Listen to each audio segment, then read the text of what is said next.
Hello all. Welcome to my channel. అందరూ ఎలా ఉన్నారు? బాగున్నారని అనుకుంటున్నాను. నేను రీసెంట్‌గానే ఎస్ఎస్‌సి ఎగ్జామ్స్‌కి ప్రిపేర్ అవ్వడం స్టార్ట్ చేశాను. ఈ ఇయర్ ఎగ్జామ్స్ రాసాను కానీ అంతగా ప్రిపేర్ అవ్వలేదు. అందుకని చెప్పి 2025కి ఖచ్చితంగా ప్రిపేర్ అయ్యి అటెంప్ట్ ఇవ్వాలనుకుంటున్నాను. అందుకే పరమార్ ఎస్ఎస్‌సిలో కోర్స్ పర్చేస్ చేశాను. నేను జాయిన్ అయ్యే టైంకి కొన్ని సబ్జెక్ట్స్ కంప్లీట్ అయిపోయి ఉన్నాయి. నేను ఫస్ట్ బయాలజీ సబ్జెక్ట్‌తో స్టార్ట్ చేశాను. మెటీరియల్స్ కూడా ఉంటాయి కదా! అవి ఇలాగా ప్రింట్ తీపిచ్చుకొనున్నాను.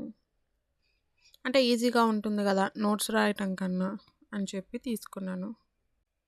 నేను ఈ ఇయర్ వచ్చేసి SSC CGL and MTS exam ఈ 2 అటెంప్ట్ ఇచ్చాను.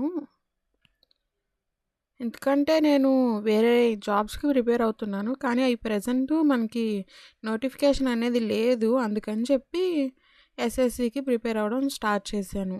సిలబస్ వచ్చేసి వాటికి వీటికి కంప్లీట్ డిఫరెంట్. కానీ ఇంకా నోటిఫికేషన్స్ రావట్లేదు కదా! ఎన్ని ఇయర్స్ ఇలానే వెయిట్ చేయాల్సొస్తుంది. అందుకని చెప్పి సెంట్రల్ గవర్నమెంట్ జాబ్స్‌కి కూడా ట్రై చేద్దాం అని స్టార్ట్ చేశాను. ప్యారలల్‌గా అవి కూడా చూసుకుంటూ ఉంటాను అప్పుడప్పుడు. సార్ వచ్చేసి నీట్‌గా మెటీరియల్‌లోనే అంతా ఇచ్చుంటారు. పీడీఎఫ్‌లో అయినా చూసుకోవచ్చు. లేకపోతే నోట్స్ రాసుకోవచ్చు. లేదా ఇలా ప్రింట్ తీసుకోవచ్చు. నేను కలర్ ప్రింట్ తీసుకున్నాను. ఎందుకంటే బయాలజీ కదా! డయాగ్రామ్స్ అన్నీ క్లారిటీగా ఉంటాయి కదా! అని ప్రింట్ తీసుకున్నాను. ప్రస్తుతానికి బయాలజీ సబ్జెక్ట్ వరకు ప్రింట్ బయాలజీ, పాలిటీ ఈ 2 సబ్జెక్ట్స్ తీసి పెట్టుకొనున్నాను. ఈ 2 సబ్జెక్ట్స్ మాత్రమే ప్రింట్ తీసుకొనున్నాను. ఇంకా టైం ఉంటే నోట్స్ రాసుకుంటా. లేకపోతే ప్రింట్ తీసుకోవడానికే చూసుకుంటాను. వేరే జాబ్‌కి కూడా ప్రిపేర్ అవ్వాలి కాబట్టి. మెటీరియల్‌లో చూసుకుంటే సరిపోతుంది. ఎందుకంటే మనకి ప్రీవియస్ ఇయర్ క్వెషన్స్ ప్రాక్టీస్ చేసుకోను టైం సేవ్ అవుతుంది. ఇలాగ నేను పొమోడోరో టెక్నిక్ ఫాలో అవుతాను. 45 మినిట్స్ స్టడీ, 15 మినిట్స్ బ్రేక్. అలా అయితే ఫోకస్ ఉంటుంది కదా మనకి. అంతకుమించి ఎక్కువంటే కొంచెం స్టార్టింగ్‌లో కష్టంగా ఉంటుంది. నాకు ఈ సబ్జెక్ట్స్ అన్నీ న్యూ. కొంచెం హిందీ లాంగ్వేజ్ కష్టం అర్థం చేసుకోను. కానీ చెప్తారు అని వేరే సిస్టర్ అన్నారు. పరమార్ ఎస్ఎస్‌సి కోర్స్ తీసుకుంటే బెటరు బిగినర్‌కి అని. అందుకే కోర్స్ పర్చేస్ చేశాను. నెక్స్ట్ ఇయర్ కూడా SSC CGL and MTS attempt ఇస్తాను. నేను వేరే జాబ్‌కి ప్రిపేర్ అవుతున్నా కదా! ఆ నోటిఫికేషన్ వస్తే అది కూడా రాస్తాను. అది మనకి 2025లో లేదని అంటున్నారు.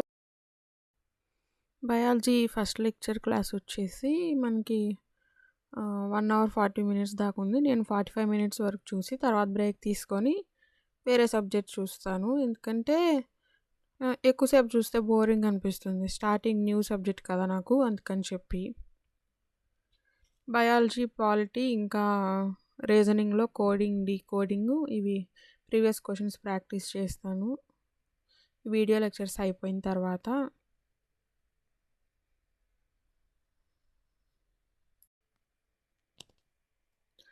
క్లాస్ వింటూ ఇలా ఇంపార్టెంట్ పాయింట్స్ కొన్ని మెటీరియల్‌లో ఏమన్నా మిస్ అయ్యుంటే నేను ఎక్స్‌ట్రా నాకు అర్థమయ్యే విధంగా నోట్ చేసుకుంటూ ఉంటాను. హైలైట్ చేస్తూ ఉంటాను కొన్ని కొన్ని.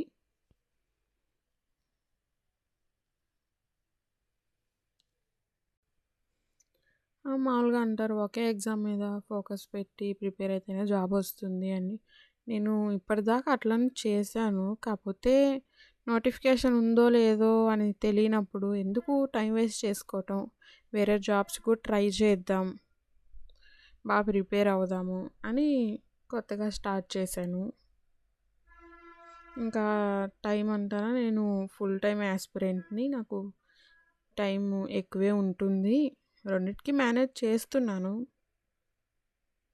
తప్పదు కదా! జాబ్ కావాలంటే టైం మేనేజ్ అనేది చేసుకోవాలి. కంపల్సరీ. చదవలేము. ఇలాగ అది ఇది వేరు కదా సిలబస్ అనుకుంటే కష్టం కదా! మనం స్కూల్ డేస్‌లో ఆల్మోస్ట్ 10 సబ్జెక్ట్స్ చదివేవాళ్ళం. ఇప్పుడు ఇవి చదవలేకపోతే ఎలాగా?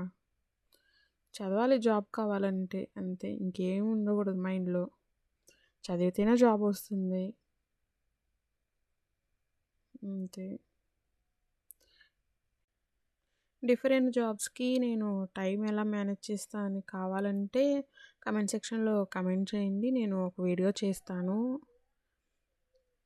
Please like, share, comment and subscribe to my channel. Thanks for watching.